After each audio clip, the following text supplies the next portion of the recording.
Good morning, viewers. We are welcoming you for the yet another edition of Your First Million Begins Here. இது 14th edition. நல்லாவே போயிட்டு இருக்கு. ஏகப்பட்ட பேர் வந்து இதை பற்றி பார்த்துட்டு கமெண்ட்ஸ்லாம் போட்டுட்டு இருக்காங்க. இன்னைக்கு நம்ம கிட்ட இன்ட்ரெஸ்டிங் பேனல் ஆஃப் பேனலிஸ்ட் இருக்காங்க. ஃபர்ஸ்ட் நம்மளுடைய ஆஷிஷ் மதான். அவர் RMS head and service delivery head. இந்த மார்க்கெட்டில் நிறைய வருஷம் எக்ஸ்பீரியன்ஸ் இருக்குது. அவர் எங்களோட இன்டர்னல் எக்ஸ்பர்ட்ஸ். அவர்கிட்ட சில கேள்விகள்லாம் கேட்கும். Mister Ashish, welcome. தேங்க்யூ. அப்புறம் please welcome mister Jayakumar. Mister Jayakumar invite பண்ணுங்க. தேங்க்யூ. ஸோ மிஸ்டர் ஜெயக்குமார் யார் அப்படின்னு பார்த்தீங்கன்னா, அவர் வந்து AAA இன்வெஸ்ட்மெண்டார் அப்படின்ற ஒரு மியூச்சுவல் ஃபண்ட் டிஸ்ட்ரிபியூஷன் ஃபர்ம் வச்சுருக்காரு. 20 வருஷம் எக்ஸ்பீரியன்ஸ் இருக்குது. ஏகப்பட்ட பேருக்கு வந்து இன்வெஸ்ட்மெண்ட் பற்றி நிறைய கைடன்ஸ் கொடுத்துட்ருக்காரு. இவரோட நோக்கம், பெரிய நோக்கம், நோபலான நோக்கம் என்னன்னா 108 பேரை கோடீஸ்வரர் ஆக்கணும் அப்படின்றது அவருடைய அது. இது வரைக்கும் எத்தனை பேர் சார்? 10 பேர் இது வரைக்கும் அவர் வந்து கோடீஸ்வரர் ஆக்கியிருக்காரு. 108 கண்டிப்பாக 108 அதுக்கு மேலேயே நீங்கள் அச்சீவ் பண்ணணுன்றது தான் எங்களுடைய ஒரு ஆசை. அதே மாதிரி எங்களுடைய வியூவர்ஸும் எத்தனை பேர் நீங்கள் கோடீஸ்வரன் ஆக்குறீங்கன்னு பார்ப்போம். ப்ளீஸ் அவரையும் கான்டாக்ட் பண்ணுங்கள். உங்களுக்கு investment and mutual fund related உங்களுக்கு டவுட்ஸ் இருந்ததுன்னா ப்ளீஸ் சாரை கான்டாக்ட் பண்ணுங்கள். நெக்ஸ்ட் மிஸ்டர் சுந்தர்ராஜன், அவரை வந்து நம்ம வெல்கம் பண்ணுறோம். Mister Ashish, please welcome him. Welcome sir. Thank you. He is co-founder of Symphonia wealth. அவரும் வந்து பார்த்தீங்கன்னா ஒரு 20 இயர்ஸ் எக்ஸ்பீரியன்ஸ் இருக்குது இந்த மியூச்சுவல் ஃபண்ட் இண்டஸ்ட்ரியில். நிறைய பேருக்கு அட்வைஸ் பண்ணுறாரு. ஒரு 500 கிளைண்ட்ஸ்க்கு மேலே இருக்காங்க. இவங்க 2 பேருமே assets under management hundreds of crores இருக்குது. வெளியே சொல்ல மாட்டேன் அப்படின்றாங்க, நம்பர் எக்ஸாக்டாக சொல்ல மாட்டேன்றாங்க. இருந்தாலும் ஒரு 100 க்ரோர்ஸ்க்கு மேலே கண்டிப்பாக, அதை விட அதிகமாகவே இவங்க வச்சுட்டு இருக்காங்க. ஸோ அவ்வளோ கிளைண்ட்ஸ் ஹெல்ப் பண்ணுறாங்க. எங்களுடைய ஆசை, உங்களுடைய ஆசையும் கூட, இன்னும் நிறைய பேருக்கு அவங்க அது ஹெல்ப் பண்ணணும். நிறைய பேரை கோடீஸ்வராக மாற்றணும். நம்ம இங்கே போட்டிருக்க மாதிரி நிறைய பேரை மில்லியனராகவும் மாற்றணும். ருபி மில்லியனர், அப்புறம் டாலர் மில்லியனராகவும் ஆக்கிறதுக்கு ரொம்ப நாங்கள் இது பண்ணுறோம். Sir please welcome. நம்ம ஜெயக்குமார் சார் ஏற்கனவே கூட நம்ம பார்த்துக்கலாம். நிறைய பேர் என்ஜாய் பண்ணியிருக்காங்க இவ்வளோட கான்வர்சேஷன். இப்போது சுந்தரராஜன் சாருக்கும் நம்ம கேட்கலாம். ஓகேங்களா? சரி, எப்படி சொல்கிறது, ரொம்ப சந்தோஷம் சார் இங்கே வந்ததுக்கு.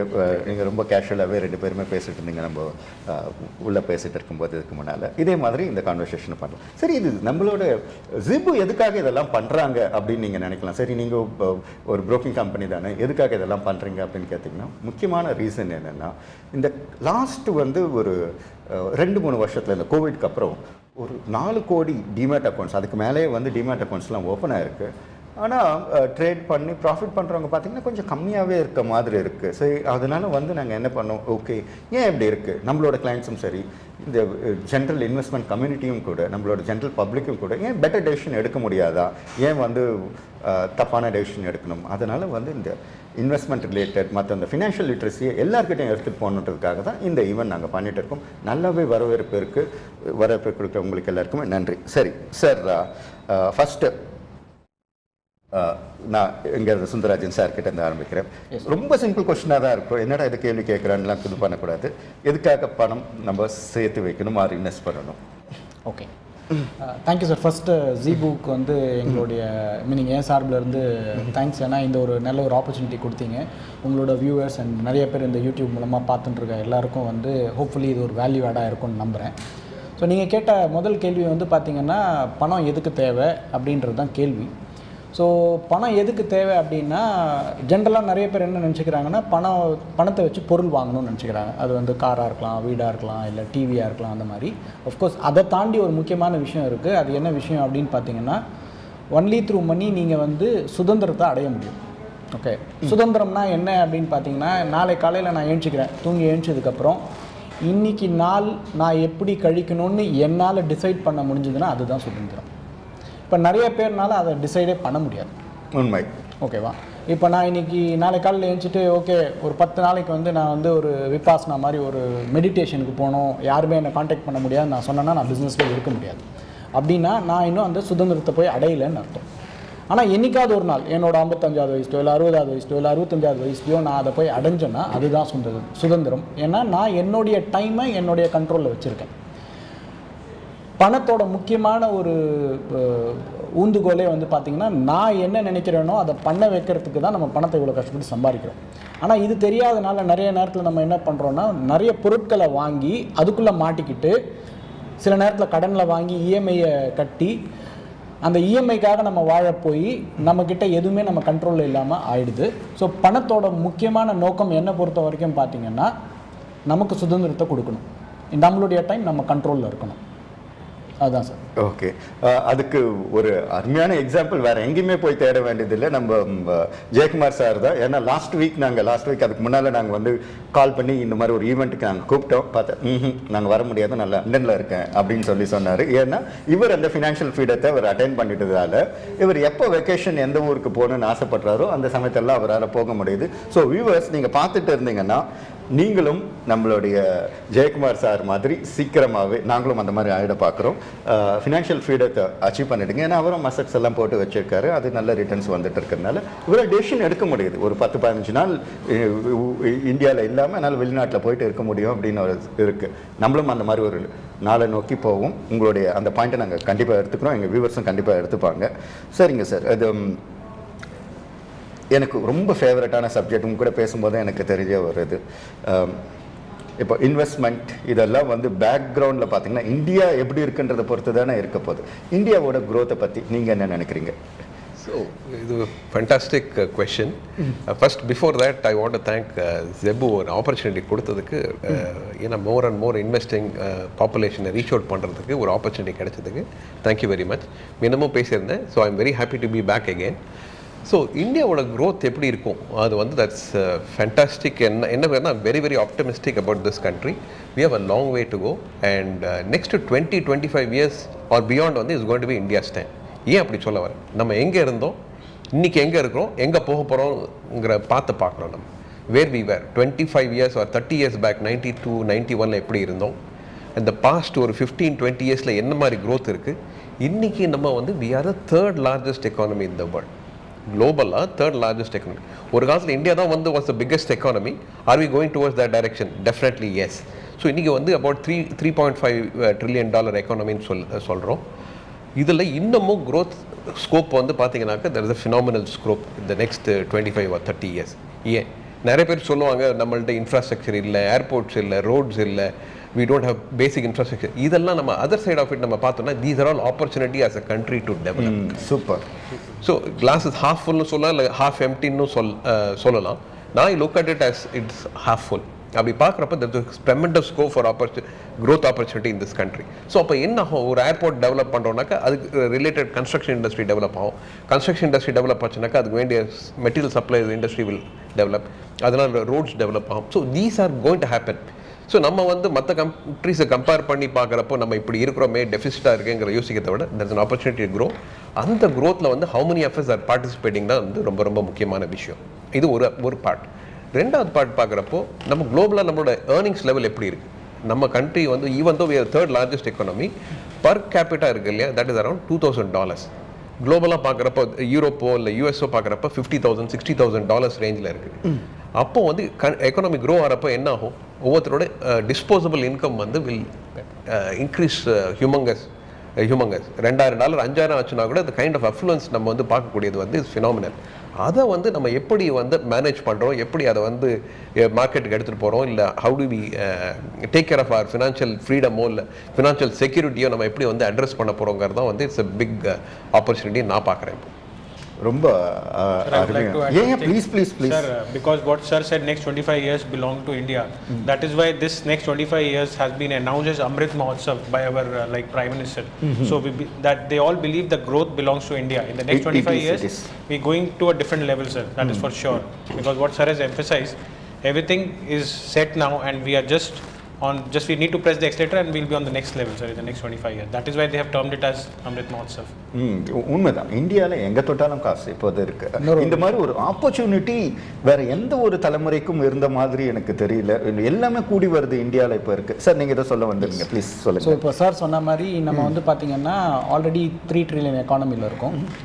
இந்த அமிர்த் கால்னு சார் சொன்ன மாதிரி அடுத்த 25 வருஷத்தில் இது இந்தியாவோட டைம்னு முதல்ல நம்ம இந்தியன்ஸ் நம்ம அதை வந்து புரிஞ்சுக்கணும்.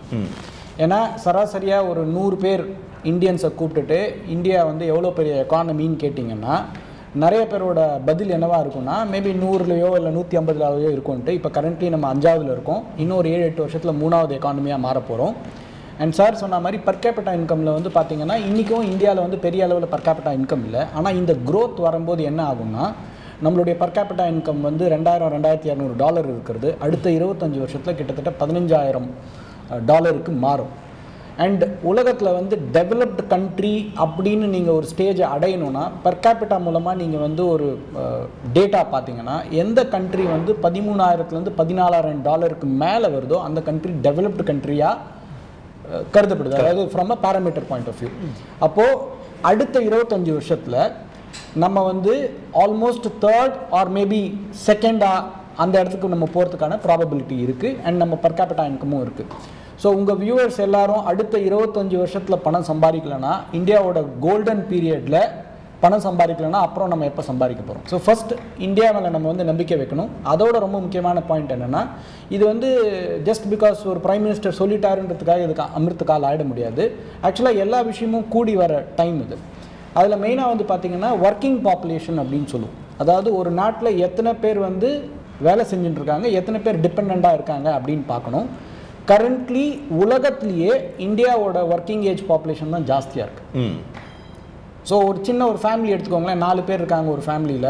அந்த ஃபேமிலியில் வந்து ஒருத்தர் தான் சம்பாதிக்கிறாரு, மிச்சம் 3 பேர் டிபெண்ட்டாக இருக்காங்கன்னு வச்சுப்போம். அப்போ நேச்சுரலி அந்த குடும்பம் வந்து கொஞ்சம் கஷ்டப்பட தான் செய்யும். அதுவே ஒரு பாயிண்டில் வந்து ஒருத்தர் சம்பாதிக்கிறதுக்கு பதிலாக 2 பேராவோ இல்லை 3 பேராவோ அதே குடும்பத்தில் சம்பாதிச்சாங்கன்னா ஆட்டோமேட்டிக்காக அந்த குடும்பம் வந்து 2-3 மடங்கு மேலே போயிடும். அந்த ஒரு சுச்சுவேஷனில் தான் இந்தியா இருக்குது. அதனால தான் வந்து இந்தியன்ஸ் பிலீவ் பண்ணுறாங்களோ இல்லையோ, அஃப்கோர்ஸ் நிறைய பேர் இப்போ பிலீவ் பண்ண ஆரம்பிச்சிருக்காங்க. உலக நாட்டில் இருக்கிற நிறைய ஃபாரின் இன்வெஸ்டர்ஸ் வந்து பார்த்திங்கன்னா ஆல்ரெடி கூடாரம் போட்டு இந்தியாவில் உட்காந்து இந்தியாவில் இன்வெஸ்ட் பண்ணிட்டு இருக்காங்க. ஸோ இதை ஒரு நல்ல ஒரு வாய்ப்பாக பயன்படுத்தி நீங்கள் லாங் டேர்ம் இன்வெஸ்ட்மெண்ட்ஸ் பண்ணிங்கன்னா கண்டிப்பாக இந்தியா வளர வளர நம்மளும் வந்து நம்மளுடைய வெல்த்தை கிரியேட் பண்ண முடியும். ஓகே, ரொம்ப அருமையான பாயிண்ட், எனக்கு ரொம்ப பிடிச்சும் இருக்குது.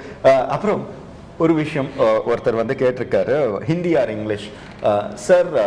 Mr. Ashish will be talking in English, but predominantly it is going to be in Tamil. Mr.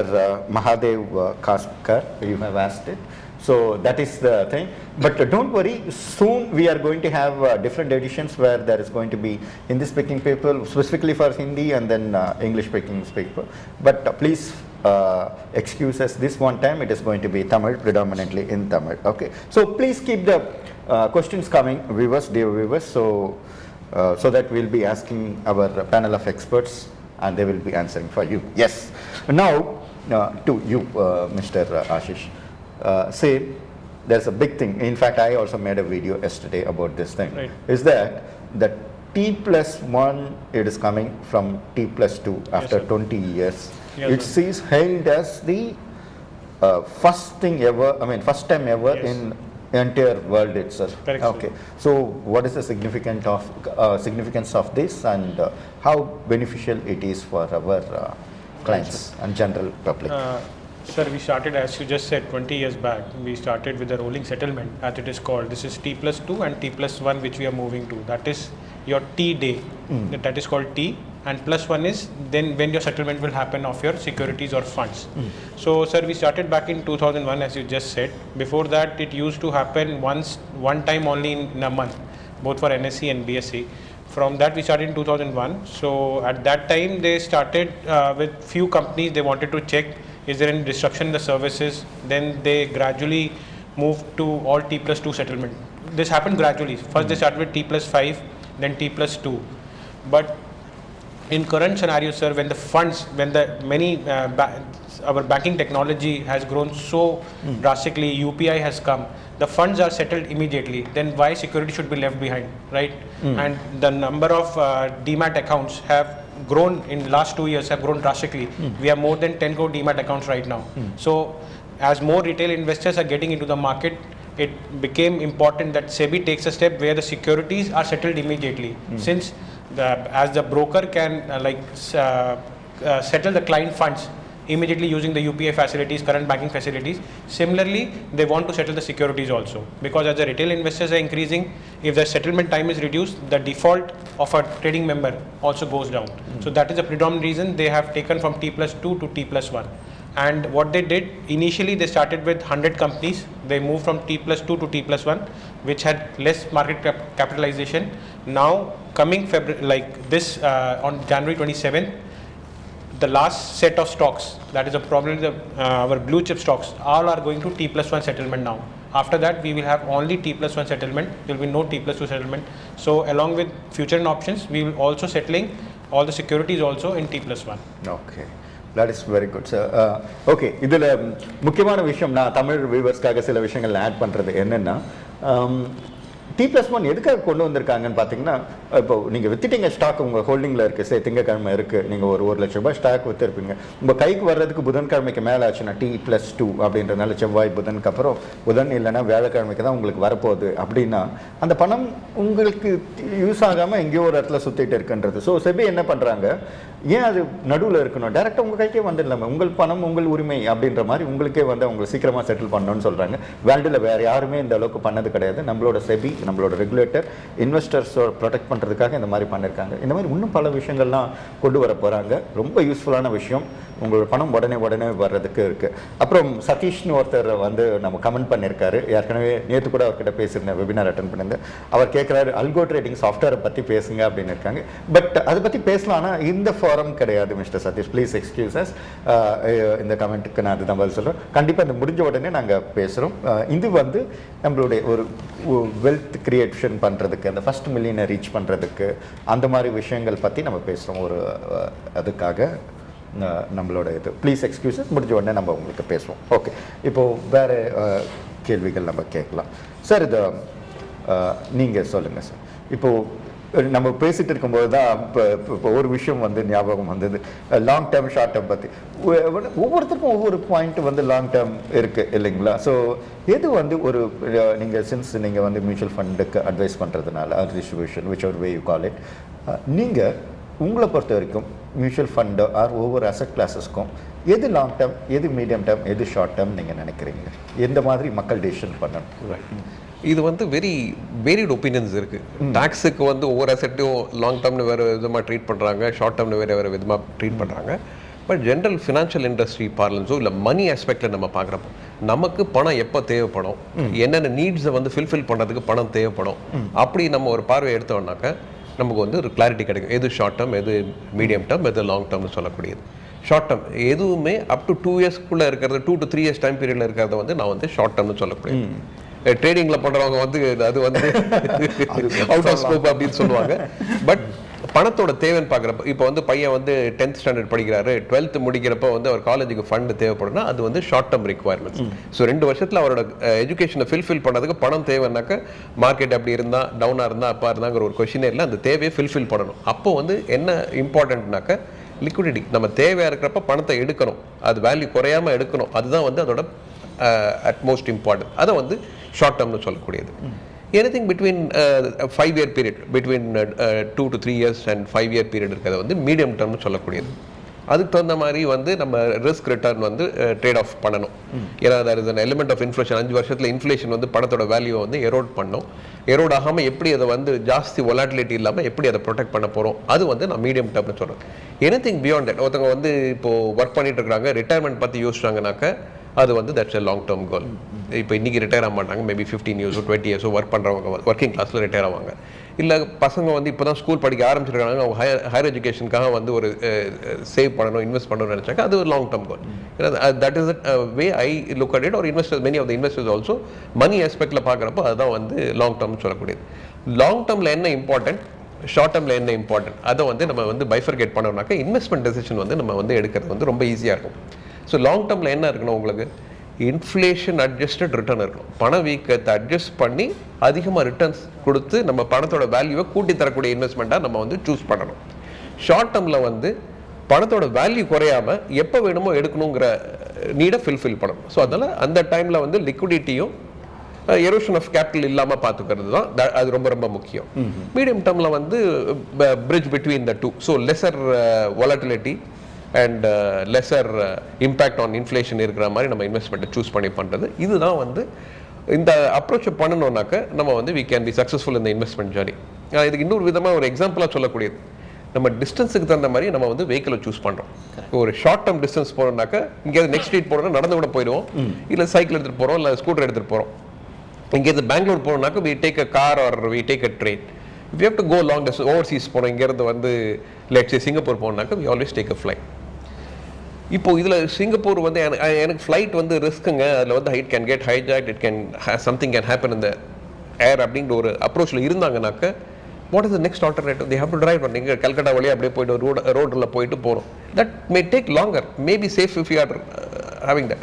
Same logic holds good for investment also. Short term நீட்ஸுக்கு வந்து என்ன இருக்குது, ஸோ அதுக்கு தகுந்த மாதிரி தெர் ஆர் அவென்யூஸ். பேங்க் டெபாசிட்டில் வைக்கிறது இல்லை சேவிங்ஸ் அக்கௌண்ட்டில் வைக்கிறது, that can fulfil your short term needs. Medium டேர்முக்கு வந்து maybe you have a hybrid category kind of thing. Long டேர்முக்கு equity related asset class or அவங்க நீட்ஸ் அந்த மாதிரி அதை பார்த்துட்டு we have to choose a investment vehicle. Okay, correct. எனக்கு ஓரளவுக்கு இதில் நல்லாவே தெளிவு இதில் கிடைச்சிச்சு உங்களுடைய இந்த பதில். ஜஸ்ட் ஒரு ஆட் மட்டும் ப்ளீஸ் சார் ஆக்சுவலி ரொம்ப அழகாக அந்த எக்ஸாம்பிளோட எக்ஸ்பிளைன் பண்ணார். ஆக்சுவலாக இன்னொரு விஷயம் என்னென்னா, ஜென்ரலாக இன்வெஸ்ட்மெண்ட் பண்ணும்போது ப்ராடக்டை வச்சு நான் வந்து இன்வெஸ்ட்மெண்ட் பண்ணக்கூடாது. சார் சொன்ன மாதிரி எது வேணுமோ அதை வச்சு, அதாவது எனக்கு எப்போ டைம் வேணுமோ அப்புறம் தான் நான் எதில் போடணுன்னே யோசிக்கணும். பட் இன்வேரியபிளி வந்து பார்த்தீங்கன்னா இன்வெஸ்டர்ஸ் லாஸ்ட் ஒரு 20 இயர்ஸாக இன்வெஸ்டர்ஸை பார்க்கும்போது ஜென்ரலாக அவங்க எதுக்கு பழகியிருக்காங்கன்னா, இந்த ப்ராடக்ட்டில் போட்டால் எனக்கு எவ்வளோ கிடைக்கும் அப்படின்ற கொஸ்டின் தான் இருக்குது. ஆக்சுவலி ப்ராடக்ட்லேருந்து நம்ம வெளியே வரணும். முதல்ல எனக்கு என்ன தேவைன்ற புரிதல் கரெக்டாக இருந்ததுன்னா, ப்ராடக்ட் 10,000 கணக்கான ப்ராடக்ட் இருக்குது. எல்லா ப்ராடக்ட்லையும் நான் இன்வெஸ்ட் பண்ண முடியாது, எல்லா ப்ராடக்ட்டும் எனக்கு சூட்டபுளாகவும் இருக்காது. எனக்கு என்ன வேணும்னு கரெக்டாக தெரிஞ்சிடுச்சுன்னா ஆட்டோமேட்டிக்காக நான் கரெக்டான ப்ராடக்ட்டை சூஸ் பண்ணலாம். ஆட்டோமேட்டிக்காக டைம் ஃப்ரேமும் கரெக்டாக வந்து உட்காந்துரும். அதான் sir I want to take. ரொம்ப ரொம்ப கரெக்டான ஒரு இது. ப்ராடக்ட்டை விட இது கரெக்டான நம்மளுக்கு என்ன தேவைன்றது முதல்ல தெரியும். ஓகே, மறுபடியும் ஒருத்தர் வந்து இங்கிலீஷ் ப்ளீஸ்ன்னு சொல்லிட்டு mister Praveen Kanna has typed, I am really sorry sir, this is predominantly going to be in Tamil. Every now and then, yes, we will add a few sentences in English and Mr. Ashish will be exclusively speaking on English. But not to worry, we are soon going to come up with English editions as well. So please excuse us this one time. Once more I am telling you. Yes, sir. நீங்கள் வந்து broking இண்டஸ்ட்ரியிலையும் இருந்திருக்கீங்க இல்லைங்களா? உங்களோட கேரியரை begin பண்ணதே நீங்கள் ப்ரோக்கிங்கில் அப்படின்னு சொல்லியிருக்கீங்க, நிறைய பேங்கிங்லேயும் கூட இருந்திருக்கீங்க இல்லைங்களா? எஸ். ஸோ அப்போ இருக்கும்போது எனக்கு நான் உங்ககிட்ட கேட்குறேன், இப்போ ட்ரேடிங் பண்ணலாமா, இன்வெஸ்ட்மெண்ட் பண்ணலாமா? நீங்கள் அன்பயஸ்டாகவே சொல்ல பாருங்கள் உங்களோட எக்ஸ்பீரியன்ஸை வச்சுட்டு. ஸோ ஒன்று பார்த்தீங்கன்னா, பணம் சம்பாதிக்கணும், ஷோராக சம்பாதிக்கணும் அப்படின்னா நீங்கள் இன்வெஸ்ட் பண்ணணும். லாங் டேர்மில் தான் சம்பாதிக்க முடியும். இப்போ ட்ரேடிங் பண்ணும்போது நான் எக்ஸ்பீரியன்ஸ்க்காக ட்ரேட் பண்ணலாம், இல்லை ஒரு விஷயத்தை தெரிஞ்சுக்கணுன்றதுக்காக நான் பண்ணலாம், இல்லை நான் என்னோடய ஒரு சின்ன தொகையை வச்சு நான் வந்து ஒரு ரிஸ்க் எடுக்கிறேன் அப்படின்றதுக்காக பண்ணலாம். பட் ஆனால் பணத்தோட முக்கியமான ஒரு அப்ஜெக்டிவ் என்னவாக இருக்க முடியும்னா, அது வந்து உங்களை வந்து பணக்காரராக ஆகணும். ஓகேவா? So probability of making money is more important than making money itself. இப்போ நான் வந்து ஒரு லாங் டேர்ம் ஃபண்ட்ஸில் நான் இன்வெஸ்ட் பண்ணுறேன் அப்படின்னு வச்சுக்கோங்களேன், ஒரு 12-15% கிடைக்கிறதுக்கான ப்ராபபிலிட்டி, நீங்கள் ஒரு 10-15 வருஷம் வெயிட் பண்ணிங்கன்னா ப்ராபபிலிட்டி வந்து மோர் தென் 90-95%. இன்ஃபேக்ட் 100% சொல்லலாம். But 95% probability of making money is sure. இப்போ நான் டைம் ஃப்ரேமை கம்மி பண்ண அந்த ப்ராபபிலிட்டி எந்த பக்கம் வேணா இருக்கலாம். இப்போ நான் ஒரே நாளில் கூட இன்வெஸ்ட் பண்ணி ஒரே நாளில் சம்பாதிக்கவும் செய்யலாம், லாஸும் பண்ணலாம். அப்போ என்ன ஆகுதுன்னா ப்ராபபிலிட்டி பிகம்ஸ் 50-50. ஸோ இன்வெஸ்ட்மெண்ட் பண்ணும்போது அந்த மாதிரி லைஃப்பில் சாய்ஸ் எடுக்கக்கூடாது. ஏன்னா பணம் இல்லாமல் போயிடுச்சுன்னா எவ்வளோ கஷ்டப்படுவோன்னு எல்லாருக்குமே தெரியும். அப்போது என்கிட்ட இருக்கிற பணத்தை நான் சரியாக முதலீடு பண்ணி அது கொஞ்சம் ஸ்லோவாக கூட வளரட்டும். ஸ்லோவாக வளருதுன்றதே ஆக்சுவலி தப்பான விஷயம். ஏன்னா ஒரு குழந்தை வளரணும் அப்படின்னா, குழந்தை வளர்ந்து வேலைக்கு போகணுன்னா மினிமம் 20-22 வருஷம் ஆகும் மினிமம். அப்போது அதை போயிட்டு நான் 3 வயசில் வந்து நீ வேலைக்கு போகணுன்னு சொன்னால் அது தப்பு. அதே மாதிரி பணம் வளரணும்னா அதுக்கு டைம் கொடுத்து தான் ஆகும். எனக்கு அவசரன்றதுக்காக அது வளரணும்னு அவசியம் கிடையாது. ஸோ லாங் டேர்மில் பணம் சம்பாதிக்கணும்னா I think investing is the best route. In fact ஒரு interesting interview, Jeff Bezos and Warren Buffett எல்லாருக்கும் தெரிஞ்சிருக்கும், ஜெஃப் பெசோஸும் எல்லாருக்கும் தெரிஞ்சிருக்கும். அவர் இந்த மாதிரி ஒரு கேஷுவல் இன்டர்வியூ பண்ணிட்டு இருக்காங்க. அப்போ ஜெஃப் பெசோஸ் வந்து வாரன் பஃபெட்டுக்கு கேட்குறாரு, நீங்கள் உலகத்தையே இவ்வளோ பெரிய பணக்காரராக இருக்கீங்களே, நீங்கள் என்னென்னலாம் பண்ணுறீங்க அப்படின்னு கேட்குறாரு. அவர் ஒரு 5-6 வருஷம் சொல்கிறாரு. சொன்னோடனே ஜெஃப் பெசோஸ் வந்து, நீங்கள் சொல்கிறதுலாம் ரொம்ப ஈஸியாக தானே இருக்குது, ஏன் எல்லோரும் பண்ண மாட்டாங்க அப்படின்னு கேட்குறாரு. அதுக்கு அவர் ரொம்ப அவரோட ஸ்டைலில் சிரிச்சுக்கிட்டே சொல்கிறாரு, நான் சொல்கிறது எல்லாமே லாங் டேர்ம், கேட்குறவங்க எல்லாருமே நாளைக்கே பணக்காரர் ஆகணும்னு கேட்குறாங்க. அதுதான் கேப். நாளைக்கே பணக்காரர் ஆகணுன்றது வந்து ரொம்ப ரொம்ப கஷ்டம் அப்படின்ற மாதிரி தான் சொல்கிறாரு. ஸோ ஐடியலி லாங் டேர்மில் இன்வெஸ்ட் பண்ணால் probability of success is very high. Okay, இதில் ஒரே ஒரு விஷயம் நான் ஆட் பண்ண ஆசைப்படுறேன். என்னென்னா ட்ரேடிங்லேயும் சம்பாதிக்க முடியும். பட் என்னென்னா என்னோட எம்டி எப்பயுமே சொல்லிட்டு இருப்பார், ட்ரேடிங் ஒரு பிஸ்னஸாக ட்ரேட் பண்ணிங்கன்னா இது பண்ணுறதுக்கு வாய்ப்புகள் இருக்குது. அதில் அப்புறம் வந்து என்னென்னா அதுக்கு 3 விஷயங்கள் மெயினாக தேவை.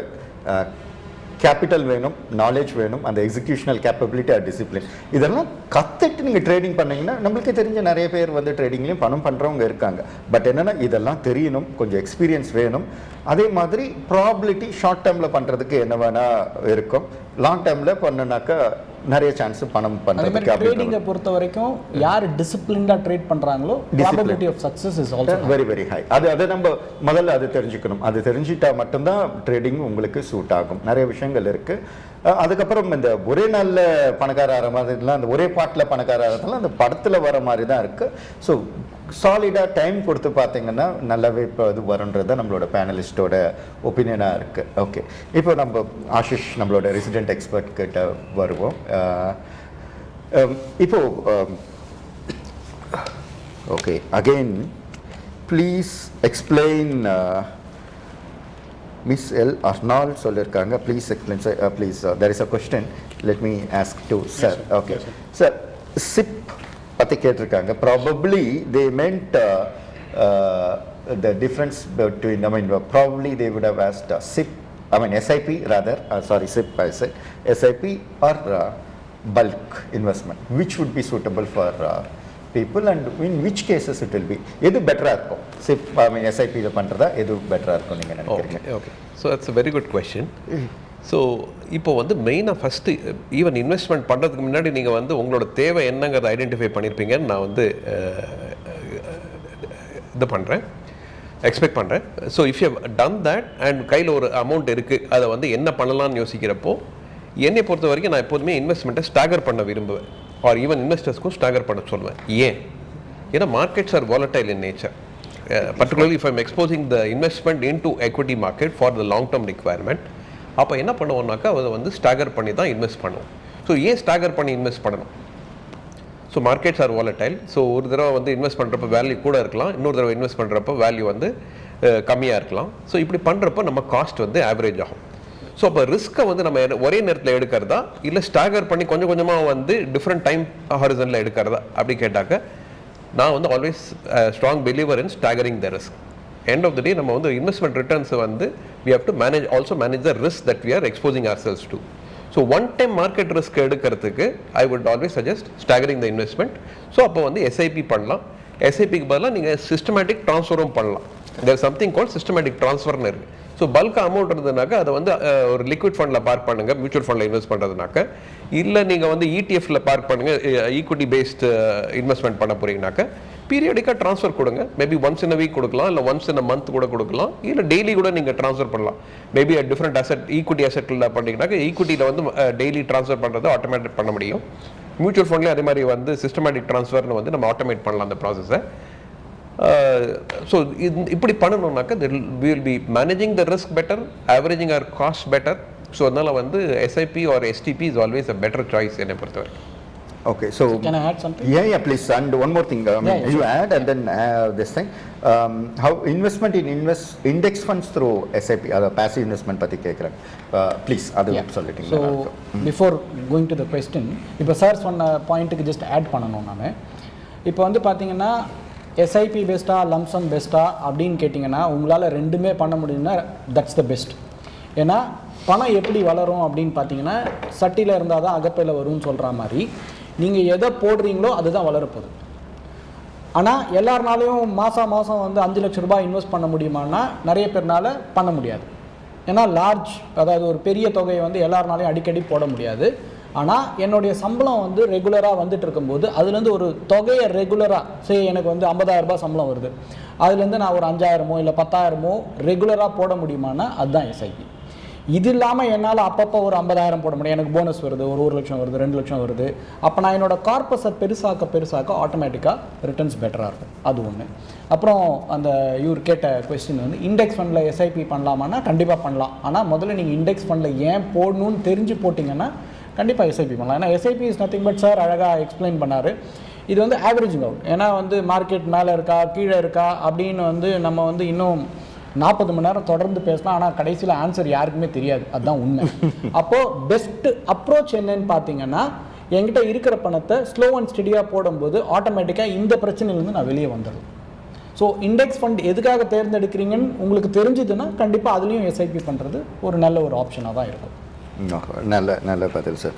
So now I will come to our resident expert mister Ashish. ஆஷிஷ்ஜி, now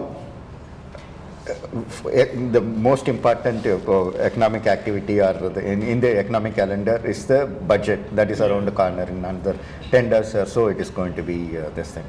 So what do you expect about the budget, how it will affect investment climate or investors this thing?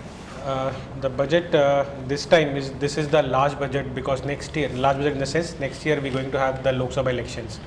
So they have to, the government will have to think very properly about what kind of budget they bring in, because the kind of volatility we are having in our neighboring countries and the inflation we are seeing throughout the world, and being the election year next year, they have to bring out a very balanced like budget. It cannot be much of a populist budget, because that might hurt the sentiments of the business people. So they equally they want to push the capex also, because we want to push the growth as well while controlling. But if they push the growth too much, that could lead the risk of higher inflation. That means then again they have to play with the interest rates. So, but we have seen with respect to the markets in the last 11 years, the pre-budget market has been going up, and 5 times it had been coming down, and the range had been between +3% to -3%. And retail investors are always very excited about the budget. So specifically on budget day, we see a lot of volatility. But last year was an exception. We saw a massive fall down in the markets. But post-budget, the markets have risen, and mostly it have rose after the budget. So in last few years, since we were going through, we have just cleared the COVID. We are not completely out of the COVID, but most of that is over now. So the government is trying to put manufacturing. There's a local manufacturing they want to push. So their most attention would be towards your manufacturing, and they would also be focusing on the banking as well. So I think this is the most 2 sectors will they be focusing on, because they want that domestic manufacturing should go up, right? So that would help everyone, the retail investors, the general public. So that is what their main attention is. So I think every investor, every trader, they should be very cautious on the day of the budget. But post market, there will be opportunities. They have to realize that, and then accordingly make their investments or plan their investments. And this is this budget can play a very crucial role how they decide for the next. This could affect their election next year. So they have to take care of that as well. That is that. So sir, budgetna நமக்கு வர்றது பல காரணங்கள் எதுவும் இருந்தாலும் tax, அதான் மக்கள் ஏதாவது நம்மளோட டேக்ஸ் லேபை மாற்றிட்டாங்களா, இல்லை ஏதாவது எக்ஸம்ஷன் கொடுத்துருக்காங்களா, அந்த மாதிரி இருக்குது. ஸோ நம்ம மியூச்சுவல் ஃபண்டில் இருக்கிறதுனால இப்போது என்ன tax slabs or tax exemptions நம்ம மியூச்சுவல் ஃபண்ட் இன்வெஸ்ட்மெண்ட்ஸ்க்கு கிடைக்குது, அது சொல்ல முடியுமா சார் நீங்கள்? ஷூர். ஸோ இப்போது டாக்ஸேஷன் பொறுத்த வரைக்கும் 2 விஷயம் நம்ம பார்க்க வேண்டியது. அதாவது இன்வெஸ்ட்மெண்ட் பண்ணி டேக்ஸ் பெனிஃபிட் வருமாங்கிற ஒரு கொஷின் இருக்குது. அதாவது இன்கம் டேக்ஸ் பெனிஃபிட் இருக்கா, நம்ம மியூச்சுவல் ஃபண்டில் இன்வெஸ்ட் பண்ணுறதுனால இன்கம் டேக்ஸ் பெனிஃபிட் இருக்கா? இருக்குது, டெஃபினட்டாக இருக்குது. இப்போது tax season between now and March வந்து இந்த ஓல்டு ரெஜிமில் யாரெல்லாம் டேக்ஸ் ஃபைல் பண்ணுறாங்களோ அவங்களுக்கு வந்து டேக்ஸ் சேவ் பண்ண ஆப்பர்ச்சுனிட்டி இருக்குது. 80C வந்து section 80C equity linked saving ஸ்கீம்னு ஒரு ஸ்பெசிஃபிக் மியூச்சுவல் ஃபண்ட் கேட்டகரி இருக்குது. அதில் இன்வெஸ்ட் பண்ணலாம். அதில் என்ன லிமிட் இருக்குன்னா அப் டு 1.5 lakhs வந்து கம்பைன்ட் வித் அதர் அவென்யூஸ். இவங்க இன்சூரன்ஸ் ப்ரீமியம் கட்டுறீங்க, உங்கள் PPF இருக்குது, ஹோம் லோன் இதெல்லாம் இருக்குது, அதெல்லாம் கிளப் பண்ணி up to limit of 1.5 lakhs வரைக்கும் வந்து இன்கம் டேக்ஸ்க்கு பெனிஃபிட் இருக்குது. இதை தவிர்த்து நம்ம மியூச்சுவல் ஃபண்ட்ஸை வந்து செல் பண்ணுறோன்னா there is also a component called capital gains. நம்ம என்னைக்கு வாங்குகிறோம், என்னைக்கு விற்கிறோம், ஸோ அதோட பீரியட் வந்து அந்த அசெட்டை பொறுத்து அது லாங் டர்மாக ஷார்ட் டர்மான்னு கேட்டகரைஸ் பண்ணுவாங்க. ஈக்விட்டினாக்கா anything more then 1 year currently வந்து ட்ரீட்டட் அஸ் லாங் டர்ம். அதுக்கு லாங் டர்முக்கு வந்து up to first 1 lakh long term capital gains tax கிடையாது. அதுக்கு பிறகு இருக்கிற கெயினுக்கு வந்து financial year including all equity mutual ஃபண்டோ கம்பைன் பண்ணி அது 1 lakhக்கு மேலே இருக்கிற கெயினுக்கு வந்து டேக்ஸ் அட் 10%. அதே மாதிரி டெட்டுக்கு வந்து again 3 years is the long term. Anything before 3 years sell பண்ணி கெயின் ரிலீஸ் பண்ணாக்க that become short term gains. Beyond 3 years பண்ணுறப்ப லாங் டர்ம். ஸோ நம்ம வந்து என்ன மாதிரி டேக்ஸ் சேவ் பண்ணணுமா இல்லை என்ன டேக்ஸுங்கிறத வந்து இண்டிவிஜுவலாக வந்து அவங்கவுங்க ட்ரான்சாக்ட் பண்ணுறப்போ வந்து ஒரு டேக்ஸ் கன்சல்டண்ட் அப்ரோச் பண்ணுறது will be advisable. Okay sir, இப்போ மார்க்கெட் கொஞ்சம் இன்ட்ரெஸ்ட் ரேட்லாம் அதிகமாகிட்டே போயிட்டுருக்கு. இப்போ டெட் ஃபண்ட்லலாம் இன்வெஸ்ட் பண்ணலாமா, இல்லை அட்லீஸ்ட் கொஞ்சம் போர்ஷனாவது நம்ம இப்போ கன்சிடர் பண்ணலாமா, இல்லை கூடாதா? அதில் எஃப்டியோட கம்பேர் பண்ணும்போது ஃபேவரபிள் இருக்கா, இல்லை எஃப்டிலேயே வச்சுக்கலாமா, ஆர் கவர்மெண்ட் பாண்ட்ஸில் போய்க்கலாமா? Very good question sir. ஆக்சுவலாக ஏன்னா இப்போ வந்து பார்த்தீங்கன்னா ரொம்ப நாள் கழிச்சு வந்து இன்ட்ரெஸ்ட் ரேட் வந்து மேலே வந்திருக்கு. ஓகே, அது நல்லதா கெட்டதான்றதுக்குள்ளே நம்ம இப்போ போக வேணாம்.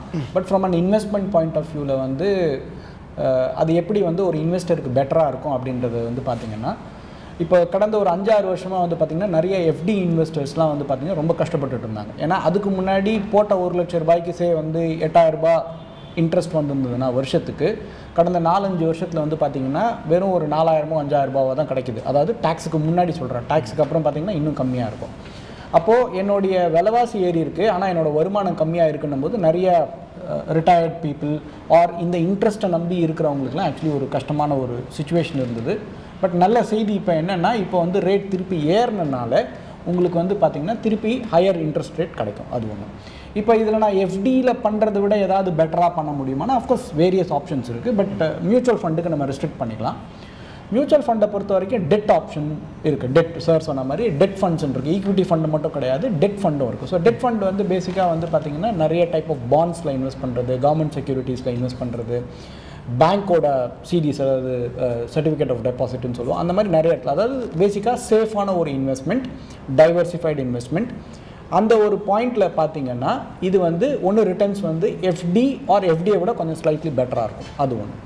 முக்கியமாக எங்கே உங்களுக்கு பெனிஃபிட் அதிகமாக ஜாஸ்தியாக கிடைக்கும்னா டாக்ஸேஷனில்.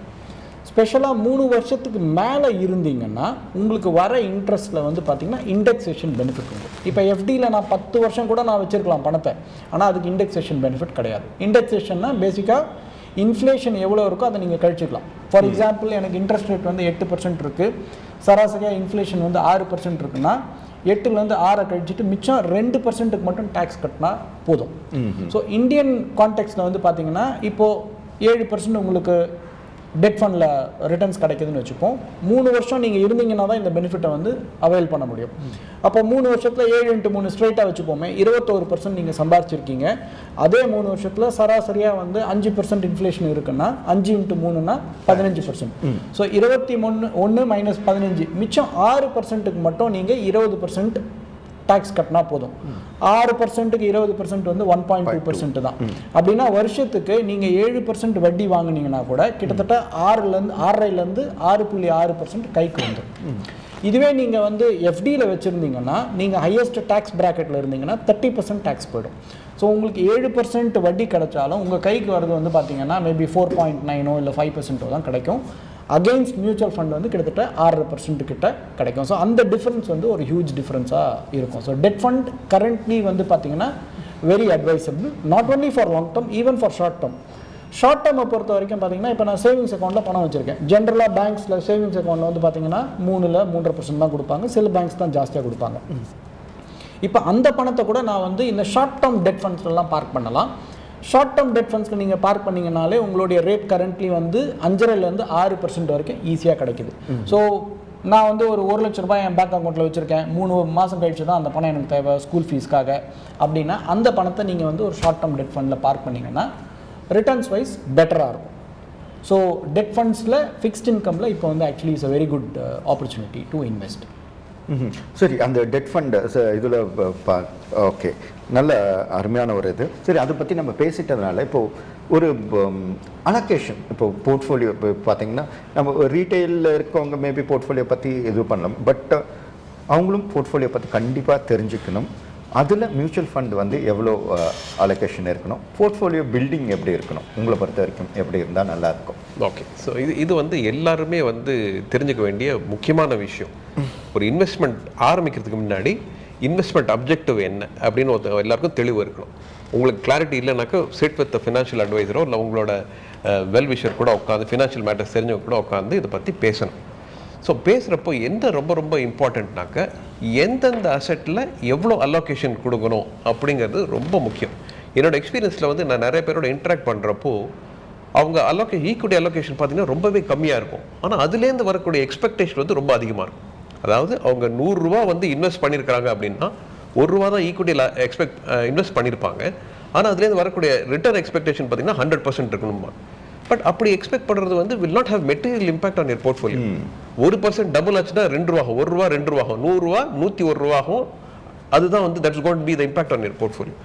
பட் அதை விட பெரிய விஷயம் என்னன்னா எவ்வளோ அலோகேஷன் ஈக்விட்டியில் பண்ணணும், எவ்வளோ அலோகேஷன் டெட்டில் பண்ணணும், ப்ராப்பர்ட்டியில் எவ்வளோ பண்ணணும், கேஷில் எவ்வளோ ஹோல்டிங்ஸ் இருக்கணும், கோல்டில் எவ்வளோ அலோகேஷன் இருக்கணும். இந்த அசெட் அலோகேஷன் தான் ரொம்ப ரொம்ப முக்கியமான டெசிஷன். நீங்கள் எதில் இன்வெஸ்ட் பண்ணுறோங்கிறத விட எந்த அசெட் கிளாஸில் இன்வெஸ்ட் பண்ண போகிறோன்னு முதல் முடிவு எடுக்கிறீங்க பார்த்தீங்களா, that is going to determine your wealth in the future.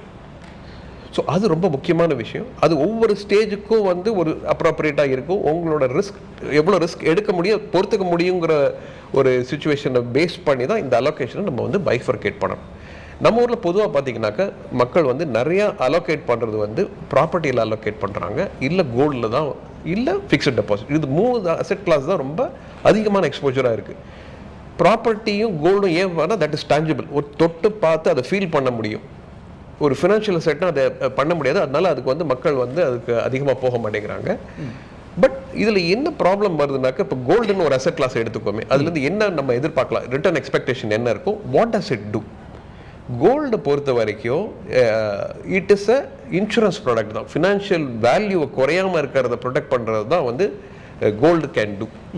ஏன் அப்படி சொல்கிறேன், இல்லைங்க நான் வந்து 10 வருஷம் முன்னாடி ₹2500 ஒரு கிராமுக்கு வாங்கினா இன்றைக்கி 5000 போகுதுங்க, டபுள் ஆயிடுச்சு அப்படின்னு தான் பார்க்குறோம். நம்ம என்ன காலகட்டத்தில் டபுள் ஆயிருக்கு, 10 வருஷத்தில் டபுள் ஆயிருக்குங்க.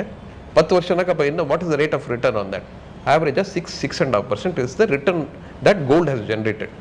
பட் அது தெரியாமல் நம்ம வந்து என்ன பண்ணுறோம், அப்சல்யூட் நம்பர் தான் பார்க்குறோம். ப்ராப்பர்ட்டியும் பார்க்குறப்போ நான் 10 லட்சத்துக்கு ப்ராப்பர்ட்டி வாங்கினாங்க, இன்றைக்கி 20 லட்சத்துக்கு விற்றாங்க. எத்தனை வருஷம் கழிச்சு விற்றீங்க கேட்டாக்க 15 வருஷம் சொல்லுவாங்க, 10 வருஷம் சொல்லுவாங்க. There are some exceptions always to this. நீங்கள் 2013 வாங்கியிருக்கலாம், அப்புறம் வந்து 19 விற்றுருக்கலாம். There are exceptions. But in general நம்ம பார்க்குறப்போ gold as an asset class has generated 6.5%. Property again வந்து generates around 13 to 15% sometimes or less or more in that case. Biggest drawback ப்ராப்பர்ட்டியை பொறுத்த வரைக்கும் வந்து லிக்விடிட்டிங்கிறது கிடையாது. நம்ம நினைச்சப்போ அதை விற்று நம்ம எதிர்பார்க்குற வேலையில் அதை வந்து ரியலைஸ் பண்ண முடியுமா, இல்லை இன் பார்ட்ஸ் அதை வந்து விற்று நம்ம காசை ஜென்ரேட் பண்ணலாம். லோன் வாங்கலாம் சொல்லலாம், பிளெட்ஜ் பண்ணி வாங்கலாம்னு சொல்லுவோம். பட் ஒரு ப்ராப்பர்ட்டியோட வேல்யூ 1 crore இருக்குது, எனக்கு இப்போ அர்ஜென்ட்டாக ஒரு 10 லட்சம் தேவைன்னாக்க ஒரு போர்ஷன் மட்டும் விற்று நான் கேஷ் ரிலீஸ் பண்ண முடியுமா, நினச்ச டைத்தில் ரியலைஸ் பண்ண முடியுமா? அதுதான் பிக்கஸ்ட் சேலஞ்ச். ஸோ ஒவ்வொரு அசெட் கிளாஸ்க்கும் ஒவ்வொரு ப்ராப்பர்ட்டி இருக்குது. அது தெரிஞ்சு எல்லாத்துலேயும் வந்து ஒரு ப்ராப்பர் அலோகேஷன் இருக்கிறது வந்து ரொம்ப ரொம்ப முக்கியமான விஷயம். ஸோ எந்த ப்ராடக்ட்டில் இன்வெஸ்ட் பண்ணுறோங்கிறதுக்கு முன்னாடி இந்த ஒரு டெசிஷனை வந்து எல்லாரும் தெளிவாக எடுத்தோம்னாக்க நம்ம வந்து சக்ஸஸ்ஃபுல் இன் ஆர் இன்வெஸ்ட்மெண்ட் ப்ராசஸில் வந்து டெஃபினட்டாக இருக்க முடியும். நான் இதுக்கு இன்னொரு எக்ஸாம்பிள் ஒன்று சொல்லுவேன். ஜென்ரலாக ஒரு மீட்டிங் ஒரு ப்ரெசன்டேஷனை போகிறப்போ நம்ம எல்லாரும் வந்து குபேரன் தெரியும் இல்லையா, குபேரர் படம் பார்த்துருப்போம்ல. ஐ மீன்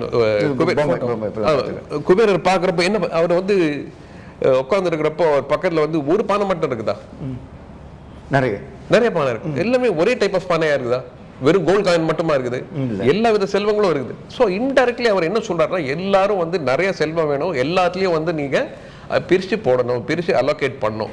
இதுதான் நான் அந்த படத்துலேருந்து நான் வந்து அந்த பிக்சர் படத்தை பார்க்குறப்போ அதுலேருந்து லேர்ன் பண்ணுற விஷயம். அது எல்லாருக்கும் வந்து if they understand very well எவ்வளோ ஒவ்வொரு அசெட்லேயும் எவ்வளோ அலோகேட் பண்ணணுங்கிறது புரிஞ்சோம்னாக்க நம்ம will be very successful in our investment journey. ரொம்ப அருமையான ஒரு பாயிண்ட்டை சொல்லியிருக்குங்க. So will come to you. So SEBI has come up with so many, our Ashish, our resident expert, come up with so many investor protection measures. In fact, when I was talking to them also and reading myself, they said that when compared to the other countries, our regulations are far ahead and quite Top investor notch. friendly, at times little tough, but investor friendly. In the long term it is. Yes. So what are upcoming things that is in store for investors in equity markets in particular? Right. For the protection of the retail investors, this will not affect the retail investors directly. Along with the day on the budget, we are coming with the live allocation. That is, as of now, we are doing allocation based on the end of the day margin requirement. But going forward from 1st of February, the allocation has to be done live. That is, before the client puts the trade, the member has to put allocation for that particular client. What it means that for whatever his margin requirement is going to be in a particular segment, the member has to allocate the funds to that particular segment with that particular CC. So just like peak margin, the allocation has to be done before he puts a trade. The whatever funds the client has given in the form of securities or in the form of cash, the securities will automatically be taken up by the CC. That is because they are lying with the CDSL and SDL. They have direct link to that, so we don't have to allocate securities, but we have to allocate the funds for the client's margin requirement. Okay. So the entire funds has to be allocated to them. The client will not be directly affected, but for the member it has become mandatory. So because of this, more transparency will be there where the client funds are, to which segment it has been given, where the client funds are sitting. It is with a trading member or with a clearing member. They will have the complete visibility of that. So as of now, this is from 1st February, this is all becoming live. Okay. So CC here is Clearing Corporation. Correct. So yes, this thing for the people who want to know, that is. Okay.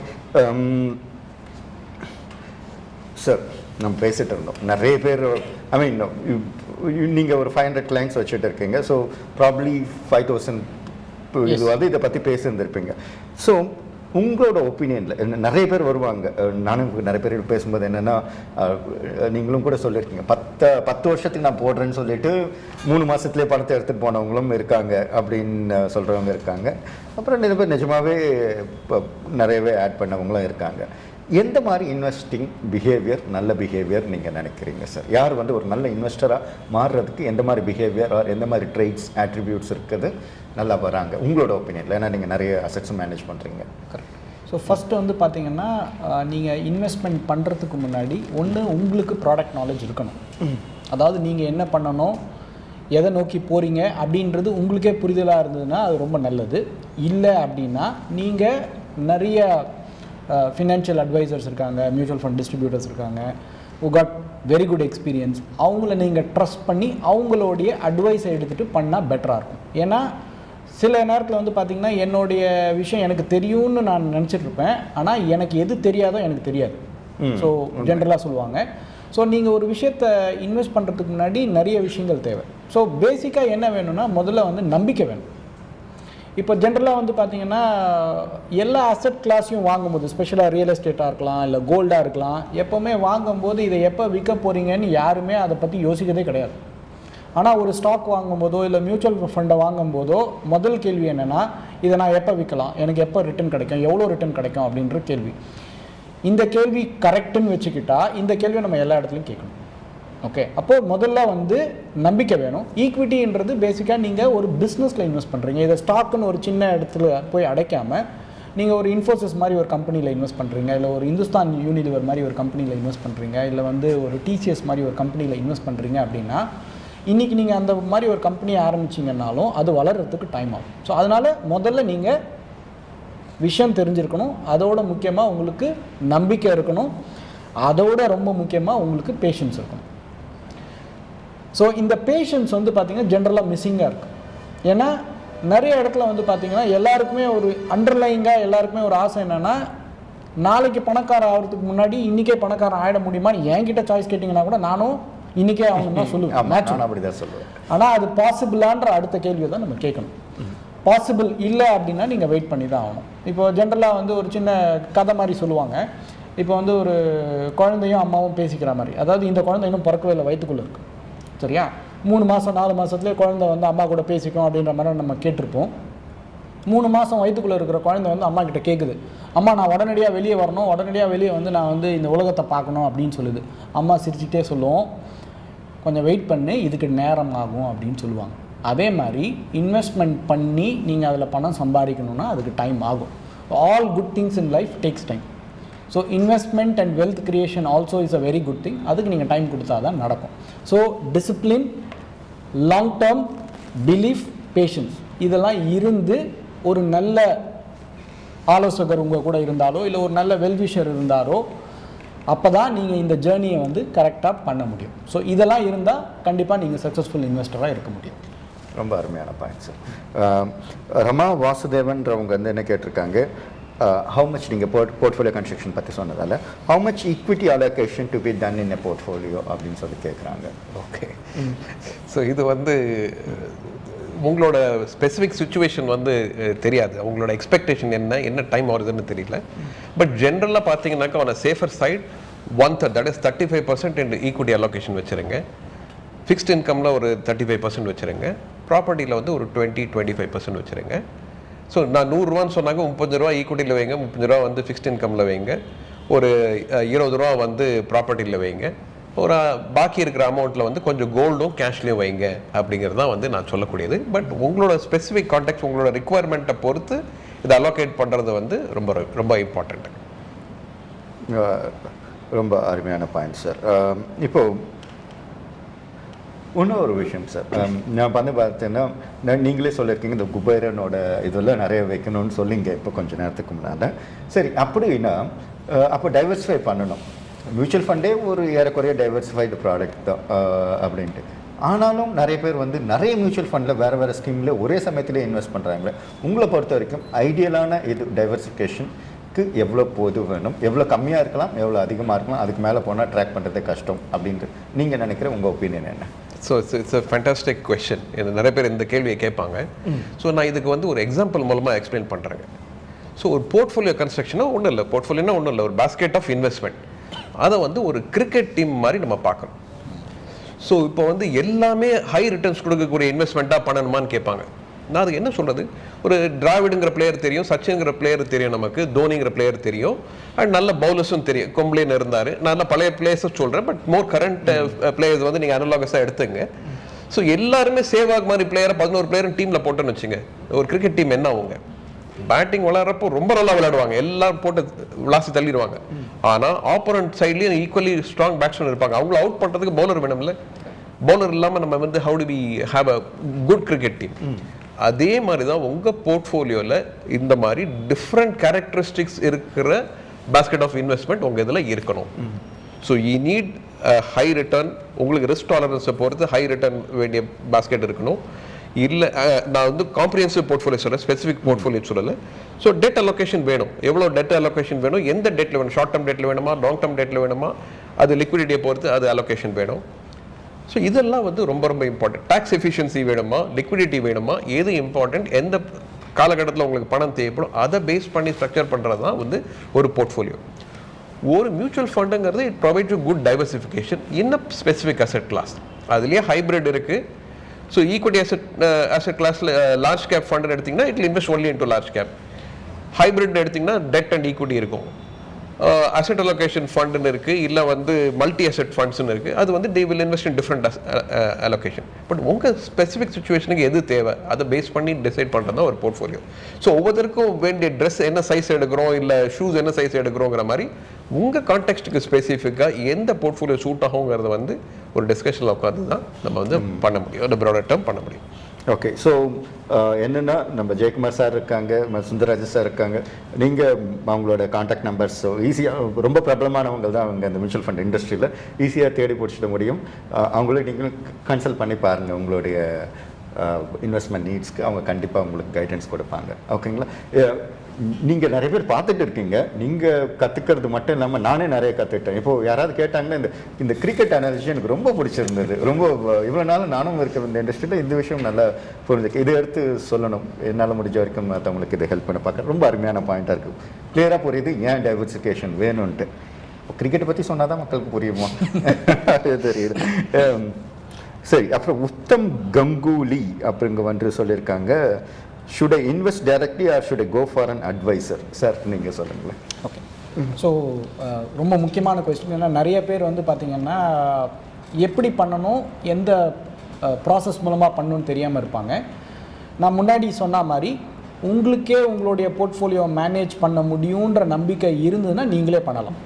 Naturally உங்களுக்கு எந்த ஒரு ஹெல்ப்பும் தேவை கிடையாது. அதுவே எனக்கு தெரியாது அப்படின்னா naturally நீங்கள் ஹெல்ப் எடுக்கிறது, அதுவும் ப்ரொஃபஷ்னல் ஹெல்ப் எடுக்கிறது ஆல்வேஸ் பெட்டர்.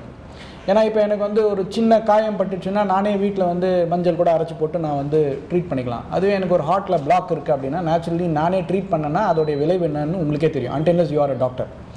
அப்படியே நீங்களே டாக்டர் இருந்தாலும் நீங்களே உங்களுக்கு சர்ஜரி பண்ணிக்க முடியாது.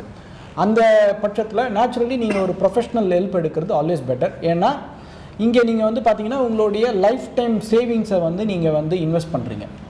அப்படின்ற பட்சத்தில் அதை நீங்கள் ஏதோ ஒரு காரணத்தினால தப்பாக பண்ணிட்டீங்கன்னா நீங்கள் இது வரைக்கும் சம்பாரிச்சது எல்லாமே போயிடும். அப்போது best thing is to have a professional help where you can trust. So அந்த ப்ரொஃபஷ்னல் ஹெல்ப் எடுக்கிறதுலையும் வந்து பார்த்தீங்கன்னா அவங்களுடைய குவாலிட்டிஸ், அவங்களோட எக்ஸ்பீரியன்ஸ் அதெல்லாம் நீங்கள் தெரிஞ்சுக்கிட்டு நீங்கள் டெசிஷன் எடுத்து ஓவர பீரியட் இது வந்து ஆல்மோஸ்ட் லைக் அ மேரேஜ் மாதிரி தான். ஏன்னா நீங்கள் வெல்த் கிரியேஷன் வந்து பார்த்தீங்கன்னா 20, 30, 40 இயர்ஸ் ஆகும். அப்போது you will have to travel with that person for a long period of time. அப்போது உங்களுடைய டைம் ஃப்ரேமும் அவருடைய டைம் ஃப்ரேமும் கரெக்டாக அமைஞ்சு வந்து இருந்தால் பெட்டர். ஸோ உங்களுக்கு விஷயம் தெரியலன்ற பட்சத்தில் ideally take a professional help. அதுதான் என்னுடைய ஹானஸ்ட் அட்வைஸாக இருக்கும்.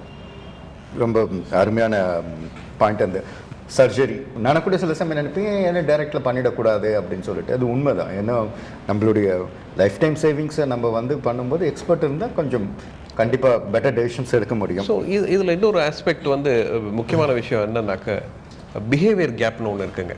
அதாவது நம்ம எல்லாருக்குமே தெரிஞ்ச விஷயம், நல்ல விஷயத்த பண்ணணும், கெட்ட விஷயம் பண்ணக்கூடாதுன்னு. சிகரெட்டில் பேக்கில் பார்த்தீங்கன்னா ஒரு அட்வர்டைஸ்மெண்ட் இருக்கும், cigarette smoking is injurious to health கண்டிப்பாக அப்படின்னு டிஸ்க்ளைமர் இருந்தாலும் many people tend to smoke இல்லையா? ஏன் வை டு தே ஸ்மோக்? அவங்களுக்கு தெரியாமல் இல்லை, விஷயம் தெரியாமல் இல்லை, விஷயமும் தெரிஞ்சிருக்குது. அதே மாதிரி இன்வெஸ்ட்மெண்ட் வர்றப்பையும் there is a behaviour gap. நம்ம வந்து ஜென்ரல் யுஃபோரியாவில் வந்து many people tend to buy when they should not be buying, sell when they should not be selling. அப்போ வந்து as a third person when I show the mirror in front of person, அப்போ வந்து many people have given a feedback that it has helped them. As a third person வந்து when I talk to them, so அப்போ அந்த மாதிரி கான்டெக்ஸ்டில் வந்து you engage an advisor or go through a distributor or go through that person. அப்படி இல்லை, I can handle my emotions better, I can handle my behavior better, I don't get carried away by all means you can go direct. இன்னும் ஒரே ஒரு point மட்டும் add பண்ணோம். இப்போ sir சொன்ன மாதிரி இப்போ வந்து பார்த்தீங்கன்னா கிரிக்கெட், ஸோ கிரிக்கெட்டை பற்றி பேசுனதுனால ஏன்னா we understand cricket better. So இப்போ வந்து பார்த்தீங்கன்னா விராட் கோலிக்கு வந்து கிரிக்கெட் யாரும் சொல்லிக் கொடுக்க வேண்டிய அவசியம் கிடையாது, ஃபிட்னஸை யாரும் சொல்லிக் கொடுக்க வேண்டிய அவசியம் கிடையாது. ஆனால் அவருக்கு ஃபிட்னஸ்க்கு ஒரு கோச்சும் இருக்காங்க, கிரிக்கெட்டுக்கு ஒரு கோச்சும் இருக்காங்க. ஏன் அப்படின்னா நான் வந்து பண்ணும்போது இமோஷ்னலாக எனக்கு நிறைய சப்போர்ட் தேவைப்படும். Even though I am technically capable, எனக்கு இமோஷ்னலாக நிறையா சப்போர்ட் தேவை. அண்ட் ஸ்பெஷலி என்னோட பணம் மேலே போகுது கீழே இறங்குது என்ன பண்ணணும் போது emotionally sometimes that's where people take wrong decisions. அப்போ அந்த இடத்துல வந்து ஒரு ட்ரஸ்டட் கோச் மாதிரி யாராவது ஒருத்தர் இருந்தாங்கன்னா it makes a lot of difference. So that's what I want to add. நல்ல அருமையான ஆன்சர்ஸ்.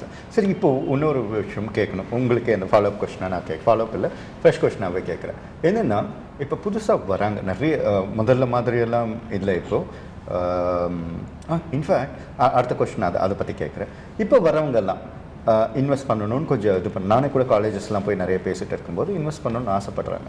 எவ்வளோ கம்மியாக இருந்தால் கூட ஆரம்பிக்கலாம், எவ்வளோ இருந்தால் நல்லாயிருக்கும், இல்லை எவ்வளோ கம்மியாக இருந்தாலும் பரவாயில்ல அப்படின்ற அளவுக்கு மியூச்சுவல் ஃபண்டில் இன்வெஸ்ட் பண்ணுறதுக்கு என்ன மாதிரி இருக்கா? ஒன்று வந்து பார்த்தீங்கன்னா இன்வெஸ்ட் பண்ணணும் அப்படின்ற ஒரு தாட் ப்ராசஸே வந்து ரொம்ப வெல்கம். ஓகே, அண்ட் ஸ்பெஷலி ஒரு காலேஜ் ஸ்டூடெண்ட் இந்த மாதிரி கேட்குறாங்கன்னா ரொம்ப ரொம்ப சந்தோஷமான விஷயம். மினிமம் ஆஸ் லோ அஸ் 500 ரூபாயிலேருந்து நீங்கள் இன்வெஸ்ட் பண்ண ஆரம்பிக்கலாம். ஓகே, ஸோ 500 ரூபான்றது இன்றைக்கி வந்து ஆக்சுவலி நிறைய பேரோட பாக்கெட் மணி தான். இன்ஃபேக்ட் வந்து குழந்தைங்களுக்கு வந்து ஒரு பர்த்டே அப்படின்னா அவங்களுக்கு கலெக்ட் ஆகிற பணமே நம்ம காலத்துலையாவது வந்து மொத்தமாகவே 500 ரூபா தான் கலெக்ட் ஆகும். இன்றைக்கெலாம் வந்து பார்த்திங்கன்னா ஒரு குழந்தைக்கு ஒரு பர்த்டே அப்படின்னா ஈஸியாக 5000 10,000 ரூபா வரைக்கும் ஈஸியாக கலெக்ட் ஆகுது. ஸோ மாதம் 500 ரூபா சேர்த்துட்டு வந்தாங்கன்னாலே it will make a big difference. And time is money அப்படின்ற மாதிரி நீங்கள் எவ்வளோக்கு எவ்வளோ சீக்கிரமாக நீங்கள் வாழ்க்கையில் ஸ்டார்ட் பண்ணுறீங்களோ அவ்வளோ அதிகமாக நீங்கள் பணம் சேர்க்க முடியும். ஸோ 500 ரூபாயிலேருந்து நீங்கள் சேர்த்துக்க ஆரம்பிச்சிங்கனாலே it will make a big difference. So mutual ஃபண்டை பொறுத்த வரைக்கும் 500 ரூபாயிலேருந்து நீங்கள் ஸ்டார்ட் பண்ணலாம். Mutual fund. ஓகே சார், இது மியூச்சுவல் ஃபண்ட் அதிகமான ரிட்டர்ன்ஸ் ஒரு நல்ல ஒரு பீரியட் ஆஃப் டைம் வர்றதுக்கு முக்கியமான காரணம் காம்பவுண்டிங் இல்லைங்களா? அதை ஒரு ஏதாவது எக்ஸாம்பிளோட நல்லா சொல்ல முடியுங்களா மக்களுக்கு புரிகிற மாதிரி? ஷூர். ஸோ இப்போ வந்து நம்ம எல்லாருக்குமே ஃபார்மிங் அக்ரிகல்ச்சர்லாம் தெரியும். இப்போ ஒரு தென்னை மரம் வளர்கிறதுக்கு எவ்வளோ வருஷம் ஆகுதுங்க? தெரியல, 5 வருஷமாக இருக்குமா? 5 வருஷத்தில் ஈல்ட் பண்ணுறதும் இருக்குது, 3 வருஷத்தில் ஈல்ட் பண்ணுறதும் இருக்குது. பட் அதுக்கு என்ன நீங்கள் செலவு பண்ணுறீங்க? ஒரு தென்னை மரம் வந்து வரத்துக்கு ஒரு தேங்காய் வந்து முளை விட்டு நடுறீங்க. அதுக்கு ஒரு தேங்காயோட காஸ்ட் எனக்கு 30 ரூபா இருக்குமா? அதை நடுறீங்க, அது வந்து ரெகுலராக தண்ணி ஊற்றி அதை வந்து பூச்சி எல்லாம் இது பண்ணாமல் ப்ரொடெக்ட் பண்ணுறீங்க. ப்ரொடெக்ட் பண்ணிங்கன்னா எத்தனை 5 வருஷம் கழிச்சு உங்களுக்கு ஈல்டு கிடைக்கும். ஏன்னா ஒரே ஒரு தேங்காய் தான் கொடுக்குமா அது? You allow that to grow. வருஷத்துக்கு உங்களுக்கு தேங்காய் கொடுத்துட்டே இருக்கும். மாதத்துக்கு வந்து ஒரு மரம் வந்து அவன் ஆவரேஜ் 40-50 கோகனட்ஸ் கொடுத்துட்டு கூட இருக்கும். அதுதான் அங்கே சிம்பிள் திங் நம்ம சொல்லணும்னாக்க, யூ லைக் அ சீட் போடுற மாதிரி இன்னைக்கு போட்டுட்டு you leave it at that. நல்ல கம்பெனிஸாக பார்த்து இல்லை நல்ல மியூச்சுவல் ஃபண்டாக பார்த்து இன்வெஸ்ட் பண்ணுங்க. Allow it to grow. அதுலேருந்து வர்ற ஈல்டை எடுத்து நீங்கள் ஃபுல்ஃபில் யுவர் நீட்ஸ். இதுதான் நான் வந்து சிம்பிளாக சொல்லக்கூடியது. வந்து ஒரு எக்ஸாம்பிள் வந்து hope you understand the impact of that in terms of the return it can generate. Just ஒரு நம்பர்ஸில் சார் சொன்னதுக்கு நான் ஜஸ்ட் சப்போர்ட் பண்ணலான்னு பார்க்குறேன்.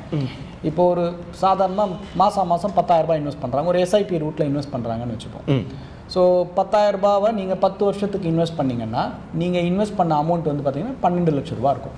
10 வருஷத்தோட முடிவில் அஸ்யூமிங் ஒரு 12% ஆவரேஜாக வளருதுன்னு வச்சா கிட்டத்தட்ட அது 22 லட்ச ரூபா இருக்கும். ஓகே, இப்போ இதே நான் 20 வருஷத்துக்கு பண்ணுறேன்னு வச்சுக்கோங்களேன். அப்போ இந்த 22 லட்சம் 44 லட்சம் ஆயிருக்கும் தான் ஜென்ரலாக நம்ம புரிஞ்சுப்போம். ஏன்னா human brain though it is very powerful, காம்பவுண்டிங்கை மட்டும் இதால் புரிஞ்சிக்கவே முடியாது. ஓகே, ஏன்னா ஆல்பர்ட் ஐன்ஸ்டைன் மாதிரி ஒரு அறிவாளியான ஆள்னாலேயே காம்பவுண்டிங்கை புரிஞ்சிக்க முடியாமல் he only said compounding is the 8th wonder of the world அப்படின்ட்டு. ஸோ 10 வருஷத்தில் அது 22 லட்சம் ஆகுதுன்னா அது 20 வருஷத்தில் வந்து பார்த்திங்கன்னா 44 லட்சமாக ஆகாது, அது கிட்டத்தட்ட வந்து 70 லட்சமாக இருக்கும் அப்ராக்சிமேட்டாக. அண்ட் டைம் போக போக போக மல்டிப்ளிகேஷன் இன்க்ரீஸ் ஆகிட்டே போகும். So it is not arithmetic, it is actually geometric. ஓகேவா? ஸோ பிரெயின் லெவலில் வந்து ஈஸியாக அதை வந்து ஈஸியாக நம்மளால் கால்குலேட் பண்ணிட முடியாது. ஏன்னா நம்ம பிரெயின் வந்து understands absolute and not compounding. அதனால தான் வந்து லாங் டேர்மில் வந்து காம்பவுண்டிங்கை மாதிரி பெனிஃபிட் யாருக்குமே கிடைக்காது. அண்ட் யாரெல்லாம் ஸ்டே பண்ணியிருக்காங்களோ அவங்க தான் அந்த காம்பவுண்டிங் பெனிஃபிட்டை அச்சீவ் பண்ண முடியும். ரொம்ப அருமையானது. இப்போ வந்து கே சித்ரான்றவங்க ஒரு கேள்வி கேட்டிருக்காங்க, கோல்டு பீஸில் இன்வெஸ்ட் பண்ணலாமா அப்படின்னு சொல்லி கேட்குறாங்க. இந்த சமயத்தில் அதுக்கு என்ன வித சொல்லுவீங்க? கோல்டு பீஸ் ஆர் கோல்டு இடிஎஃப்ல? ஓகே, ஸோ ஓவரால் ஒத்துக்க போர்ட்ஃபோலியோவில் பார்த்தீங்கன்னா கோல்டு அலோகேஷன் இருக்கலாம். எவ்வளோங்கிறது உங்களோட சுச்சுவேஷனை பொறுத்து இருக்குது, என்ன நீடுக்காக நீங்கள் வந்து கோல்டில் இன்வெஸ்ட் பண்ணுறீங்கன்னு பொறுத்து இருக்குது. ஸோ இப்போ டாக்டிக்கல் காலாக கேட்குறீங்க, இப்போ இன்வெஸ்ட் பண்ணி ஒரு 1 year 2 year டைம் பீரியடுக்கு பண்ணலாமான்னு. இப்போ all countries globally are going through economic not good situation. அப்படி இருக்கிறப்போ gold tends to do well. So இப்போ on a short term basis it good potentially do well. So அதெல்லாம் கொஞ்சம் அலோகேஷன் எடுக்கலாம். Gold பீஸுங்கிறது it's ETF, gold ETF. So அதில் நீங்கள் exposure எடுக்கலாம். பட் அந்த வந்து உங்கள் ஓவரால் நீட்ஸை வந்து வில் தட் ஃபுல்ஃபில் தட்டுங்கிறத பார்த்துட்டு கோல்டு அலோகேஷன் நீங்கள் வந்து பண்ண முடியும்.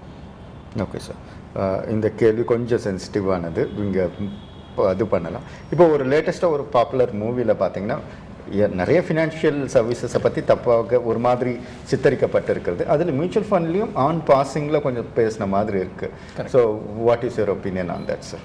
ஸோ ஒன்று ஃபஸ்ட்டு டிஸ்க்ளைமர் வந்து நான் அந்த படத்தை பார்க்கல. ஓகே, ஆனால் அஃப்கோர்ஸ் நேச்சுரலி நான் இந்த இண்டஸ்ட்ரியில் இருக்கிறனால அது சம்மந்தமாக நிறைய வீடியோஸ் நானும் பார்த்தேன். இன்ஃபேக்ட் மியூச்சுவல் ஃபண்ட் சைட்லேருந்து வந்து பார்த்திங்கன்னா ஒரு பெரிய அளவில் வந்து அதுக்கு ஒரு எதிர்ப்பும் பதிவு செஞ்சுருக்காங்க. இப்போ படத்தை பொறுத்த வரைக்கும் அதை படமாக பார்க்குறது பெட்டர். ஏன்னா படத்தில் வந்து பார்த்திங்கன்னா நிறைய விஷயத்த வந்து கரெக்டாக சித்தரிக்கணும்னு அவசியம் கிடையாது. ஏன்னா இப்போ எத்தனையோ படத்தில் வந்து டாக்டர்ஸை பற்றி தப்பாக காமிச்சிருக்கலாம், இல்லை வந்து ஒரு லாயர்ஸை பற்றி தப்பாக காமிச்சிருக்கலாம், இல்லை போலீஸை பற்றி தப்பாக காமிச்சிருக்கலாம். இதை அந்த மாதிரி பார்க்குறது பெட்டர். ஆனால் to answer your question straight, mutual ஃபண்டை பொறுத்த வரைக்கும் எப்போவுமே கேரண்டீடு ரிட்டர்ன் யாருமே கொடுத்தது கிடையாது. இன்ஃபேக்ட் மியூச்சுவல் ஃபண்ட் ரெகுலேட்டரை மாதிரி ஒரு பெஸ்ட் ரெகுலேட்டரை பார்க்கவே முடியாது. ஏன்னா இன்வெஸ்ட் பண்ணுறதுக்கு முன்னாடியே சொல்கிறது வந்து mutual fund investments are subject to market ரிஸ்க்குன்னு சொல்லி தான் உங்களை உள்ளே கூப்பிட்டு வராங்க. ஸோ விச் மீன்ஸ் நாங்கள் ரிட்டர்னை பற்றி பேசுகிறத விட ரிஸ்க்கை பற்றி தான் ஜாஸ்தியாக பேசுவோம். ஏன்னா இன்வெஸ்டரோட, அதுவும் ஸ்பெஷலாக ஸ்மால் டைம் இன்வெஸ்டர்ஸோட பணம் இங்கே வரும்போது நேச்சுரலாக வந்து ரிட்டர்னை காமிச்சு நம்ம வந்து அட்ராக்ட் பண்ணக்கூடாதுன்றது தான் ஃபண்டமெண்டல் அப்ஜெக்டிவ். இன்னொன்று வந்து பார்த்திங்கன்னா இங்கே structure is very very strong. Mutual ஃபண்டை பொறுத்த வரைக்கும் இப்போது ஒரு அசெட் மேனேஜ்மெண்ட் கம்பெனின்னு ஒன்று இருக்குது, அவங்க தான் அசெட்டை மேனேஜ் பண்ணுறாங்க. ஆனால் இந்த மேனேஜ் பண்ணுறவங்களுடைய அக்கௌண்ட்டில் பணம் இருக்காது. அவங்க வந்து வெறும் ஐடியா மட்டும்தான் கொடுக்க முடியும். இதுக்கு கீழே வந்து ரெஜிஸ்ட்ரார்னு ஒருத்தவங்க இருப்பாங்க. நீங்கள் இன்வெஸ்ட்மெண்ட்டுன்னு பண்ணிங்கன்னா கூட அது ரெஜிஸ்ட்ரார் கிட்ட தான் போகும். அது வந்து யூனிட் அலோகேஷனாக இருக்கலாம், இல்லை வந்து ஃபண்டோட மேனேஜ்மெண்ட்டாக இருக்கலாம், அதெல்லாம் இருக்கலாம். இந்த என்டையர் இதுவும் வந்து ஒரு ட்ரஸ்ட்டுக்குள்ளே தான் இருக்கும். ஸோ இப்போ நாளைக்கு வந்து ஒரு எக்ஸ் மியூச்சுவல் ஃபண்ட் வந்து ஏதோ ஒரு காரணத்தினால வந்து ஒரு சரியாக பண்ணாமல் அவங்களோட இன்னொரு பிஸ்னஸ்க்காக இதில் இருக்கிற பணத்தை எடுத்துன்னு போக முடியுமானா பண்ண முடியாது. இன்ஃபேக்ட் அந்த மாதிரி நிறைய இதெல்லாம் நடந்திருக்கு. ஜஸ்ட் ஒரு எக்ஸாம்பிள் நான் கோட் பண்ணுறேன். இப்போ வந்து பார்த்தீங்கன்னா ரிலையன்ஸ், ஓகே, முன்னாடி அனில் அம்பானி அவர் வந்து பார்த்தீங்கன்னா வேறு பிஸ்னஸில் சில லாஸஸ் பண்ணார். அவருக்கு மியூச்சுவல் ஃபண்ட் பிஸ்னஸும் இருந்தது. ஆனால் எங்கேயோ ஒரு இடத்துல நான் லாஸ் பண்ணிட்டேன்றதுக்காக ரிலையன்ஸ் மியூச்சுவல் ஃபண்டுக்குள்ளே இருக்கிற பணத்தை எடுத்துன்னு போய் அவர் வந்து எதுவும் சரி கட்ட முடியாது. ஏன்னா இது வந்து அவரோட ஆக்சஸ்லேயே கிடையாது. மியூச்சுவல் ஃபண்டை பொறுத்த வரைக்கும் நீங்கள் போட்ட பணத்தை எடுத்துகிட்டுலாம் யாருமே போக முடியாது. ஏன்னா அந்த அளவுக்கு வந்து ஒரு ஸ்ட்ரக்சர் க்ரியேட் பண்ணிருக்கோம். ஒன்று உங்கள் பணம் ட்ரஸ்ட்டுக்குள்ளே இருக்கும், அதுக்கு மேலே ரெஜிஸ்ட்ரார் இருக்காங்க, அதுக்கு மேலே உங்கள் பணத்தை நீங்கள் ஆக்சஸே பண்ண முடியாது. அண்ட் இதுக்கு மேலே வந்து ஆம்ஃபின்னு ஒரு பாடி இருக்குது, which actually it's a self regulated organisation. அதுக்கு மேலே செபி இருக்குது, அதுக்கு மேலே ஃபினான்ஸ் மினிஸ்ட்ரி இருக்குது. ஸோ த மோஸ்ட் ரெகுலேட்டட் என்டிட்டின்னு பார்த்தீங்கன்னா மியூச்சுவல் ஃபண்ட்ஸ். மேபி அவங்க சொல்ல வந்தது ஏதோ நடுவில் மியூச்சுவல் ஃபண்ட் ஒரு வார்த்தை வந்திருக்கலாம், பட் அதுக்கும் மியூச்சுவல் ஃபண்டுக்கும் எந்த சம்மந்தம் இல்லை அப்படின்றது தான். நான் 20 வருஷமாக இந்த இண்டஸ்ட்ரியில், ஏன்னா இப்போ சினிமாவை பற்றி நான் பேச முடியாது, ஓகே, நான் வந்து ஒரு ஒப்பீனியன் கொடுக்கலாம், ஆனால் அந்த ஒப்பீனியன் கரெக்டாக இருக்கணும்னு அவசியம் கிடையாது. அதே மாதிரி சினிமா எடுக்கிறவங்க வந்து ஏதோ ஒரு ஒப்பீனியன் கொடுத்துருக்காங்க. அவங்க தெரிஞ்சு கொடுத்தாங்களா தெரியாமல் கொடுத்தாங்களான்னு எனக்கு தெரியாது. ஆனால் ஒரு 20 வருஷமாக நான் இண்டஸ்ட்ரியில் இருக்கேன், சார் வந்து என்னோட ஜாஸ்தியாக இண்டஸ்ட்ரியில் இருக்காங்க, இந்த மாதிரி நிறைய பேர் இந்த இண்டஸ்ட்ரியில் இருக்காங்க. அவங்க எல்லாருமே இது சரி இல்லைன்னு சொல்லியிருக்காங்க. இன்ஃபேக்ட் நிறைய இன்வெஸ்டர்ஸ் எனக்கே ஃபோன் பண்ணி சொன்னாங்க, என்ன இந்த படத்தில் இந்த மாதிரி மியூச்சுவல் ஃபண்டை காமிச்சிருக்காங்க, நான் எவ்வளோ பணம் சம்பாரிச்சிருக்கேன், எனக்கு தெரியும், என்னோட முதலீடு எல்லாமே மியூச்சுவல் ஃபண்டில் தான் இருக்குன்னு சொல்லி எனக்கே நிறைய பேர் ஃபோன் பண்ணியிருக்காங்க. இது வரைக்கும் யாரும் எனக்கு வந்து துணிவு படத்தில் இந்த மாதிரி சொல்லிட்டாங்களே அப்படின்னு சொல்லி பணத்தை வெளியே எடுக்கணும்னு இது வரைக்கும் யாரும் ஃபோன் பண்ணலை. அப்படின்னா மேபி சம்டைம்ஸ் வந்து எனக்கு இன்ஃபர்மேஷன் சரியாக இல்லாமல் நான் வந்து ஒரு தகவலை சொல்லியிருக்கலாம், அது ரைட்டாக இல்லாமையும் இருக்கலாம். எங்களை பொறுத்த வரைக்கும் அது கண்டிப்பாக ரைட் இல்லை. இன்ஃபேக்ட் நாங்கள் வந்து ஆம்ஃபி மூலமாக அதுக்கு வந்து ஆல்ரெடி ரெப்ரசன்டேஷனும் கொடுத்துட்டோம். ஸோ நான் இந்த படம் பார்க்கல, ஸோ அதனால் I don't have any idea அந்த என்ன கான்டெக்ட்டில் சொல்ல வந்தாங்கன்னு. பட் எனக்கு இந்த இண்டஸ்ட்ரியை பற்றி தெரியும், மியூச்சுவல் ஃபண்ட் இண்டஸ்ட்ரியை பற்றி தெரியும். ஸோ எனக்கு தெரிஞ்சது என்னன்னாக்கா, this is one of the best structured industry இந்த கண்ட்ரி. இது வந்து 3 டயர் ஸ்ட்ரக்சர்பாங்க. there is a sponsor, there is a trustee and a asset management company. இப்போ இன்வெஸ்டரோட ஃபண்ட்ஸ் எல்லாமே வந்து இந்த ட்ரஸ்ட்டில் தான் ஹெல்ப் பண்ணுறாங்க. ஓகே, இந்த அசெட் மேனேஜ்மெண்ட் கம்பெனிங்கிறது இந்த ட்ரஸ்ட்டுக்கு ஒரு சர்வீஸ் ரெண்டர் பண்ணுறாங்க. என்ன சர்வீஸ் ரெண்டர் பண்ணுறாங்கன்னா, எங்கே இன்வெஸ்ட் பண்ணலாம், எப்படி இன்வெஸ்ட் பண்ணலாங்கிறத சர்வீஸை இவங்க ரெண்டர் பண்ணுறாங்க. இப்போ இன்வெஸ்டரோட அக்கௌண்ட்லேருந்து இந்த ட்ரஸ்ட்டுக்கு பணம் போகுது, அந்த ட்ரஸ்ட்லேருந்து இன்வெஸ்டர் அக்கௌண்ட்டுக்கு தான் பணம் வரும். It cannot go to anything. இப்போ தேர்ட் பார்ட்டி வந்து பேமெண்ட் cannot be made. இப்போ உங்கள் அக்கௌண்ட்லேருந்து பணம் போகுதுன்னா, money has to come from the registered bank account and goes back only to the registered bank account. No third party can transfer your money. So அப்படி இருக்கிறப்போ வந்து I don't see any situation of that nature and that is far fetched. I think கதைக்கு கால் இருக்குமான்னு சின்ன வயசில் கேட்பாங்க, இப்போவும் கேட்பாங்க. அது மாதிரி அந்த கதைக்கு கால் இருக்காங்கிறத தான் நானும் கேட்குறேன். அது புரிஞ்ச வரைக்கும் நான் வந்து இந்த கான்டெக்ஸ்ட்டை வச்சு சொல்கிறப்போ நிறைய ஃபினான்ஷியல் மேகசின்ஸ்லாம் கூட தமிழ் இதில் கூட ரிபட்டல்ஸ்லாம் நிறைய வர நமக்கு எடிட்டோரியல்ஸ் அந்த மாதிரி போட்டிருக்காங்க. நல்ல விஷயம் தான். ஸோ மூவிஸ் பொறுத்த வரைக்கும் they should make more research and then do அந்த இண்டஸ்ட்ரி எப்படி இருக்குங்கிற லெவலுக்கு இறங்கி பண்ணினாக்கா பெட்டராக இருக்கும். Not paint every one with single brush and then without understanding the industry ஒரு ஒப்பீனியன் ஃப்ரேம் பண்ணக்கூடாது தான் என்னோட ஒப்பீனியன். இன்ஃபேக்ட் ஜஸ்ட் ஒரே ஒரு பாயிண்ட் மட்டும் ஆட் பண்ணோம். இன்ஃபேக்ட் அவர் டேரக்டர் வந்து ஒரு இன்டர்வியூ கொடுத்துருந்தார், அந்த படத்தோட டேரக்டர் வந்து இன்டர்வியூ கொடுத்துருந்தாரு. ஆக்சுவலி அவர் வந்து சொல்ல வந்த மைய கருத்து வந்து பார்த்தீங்கன்னா, நீங்கள் எது செஞ்சீங்கன்னாலும் அதை புரிஞ்சு செஞ்சுக்கோங்க, யாரோ ஒருத்தர் சொல்கிறாங்களேன்னு நம்பி போய் பண்ணிடாதீங்கன்றது தான் மைய கருத்து. இது வந்து இந்த கருத்தை எஸ்டாப்ளிஷ் பண்ணும்போது நேச்சுரலி ஸ்க்ரீன் ப்ளே பண்ணணும். ஸ்க்ரீன் ப்ளே பண்ணும்போது நிறைய ப்ராடக்ட்ஸை பற்றி பேசணும். அதில் மேபி அவருக்கு கொடுக்கப்பட்ட இன்ஃபர்மேஷன் கரெக்டாக வரலன்றது தான் என்னை பொறுத்த வரைக்கும். அதில் மியூச்சுவல் ஃபண்டையும் இழுத்துருக்காங்களே தவிர மற்றபடி மைய கருத்து வந்து இது வந்து பொது. இதில் வந்து எல்லாருமே நம்ம ஒத்துக்கணும். யாரோ ஒருத்தர் சொல்கிறாங்களேன்னு நம்ம எதையுமே போய் பண்ணக்கூடாது. ஸோ திருவள்ளுவர் அழகாக சொல்லியிருக்காரு, எப்பொருள் யார் யார் வாய் கேட்பினும் அப்பொருள் மெய்ப்பொருள் காண்பது அறிவு. அப்போது என்னுடைய அறிவை நான் பயன்படுத்தாமல் யாரோ ஏதோ சொல்லிட்டாங்க, அதுவும் உடனடியாக பணக்காரன் ஆகணும்னு சொல்லிட்டு நிறைய பான்சி ஸ்கீம்ஸ் எல்லாம் இப்போ இன்ஃபேக்ட் 3-4 மாதத்துக்கு முன்னாடி தமிழ்நாட்டிலே வந்து பார்த்திங்கன்னா கிட்டத்தட்ட 14,000 கோடிக்கு ஸ்கேம்லாம் நடந்தது. அந்த மாதிரி ஸ்கேம்ஸ் எல்லாம் நடந்தது. அதை இதோட தெரியாமல் மிக்ஸ் பண்ணியிருக்கலாம். மேபி இது ஒரு தவறாக இருந்திருக்கலாம். ஆனால் அந்த தவறு வந்து கண்டிப்பாக திருத்திக்கிட்டாங்கன்னா நல்லது. கோயிங் ஃபார்வர்ட் பண்ணாங்கன்னா it is always better. Okay, so dear viewers, all good things must come to an end. Unfortunately, we are running out of time, and this edition, our 14th edition of your first million starts here, comes to an end. So we thank our panelist, external as well as internal resident expert, for coming here. ரொம்ப சந்தோஷம். நீங்கள் நிறைய பேர் பார்த்துட்டு இருந்தீங்க, கேள்விகள் கேட்டுட்டு இருந்தீங்க. இன்னமும் நீங்கள் தொடர்ந்து பார்த்துட்டு இருக்கணும், கேள்விகளை கேட்டுகிட்டே இருக்கணும். சார் சொன்ன மாதிரி இவங்களோட கான்டாக்ட் நம்பர்ஸ் ஈஸியாக உங்களுக்கு கிடச்சிரும். நீங்கள் அவங்களுக்கு கான்டாக்ட் பண்ண பாருங்கள், நல்ல இன்வெஸ்ட்மெண்டேஷன் எடுக்க பாருங்கள்.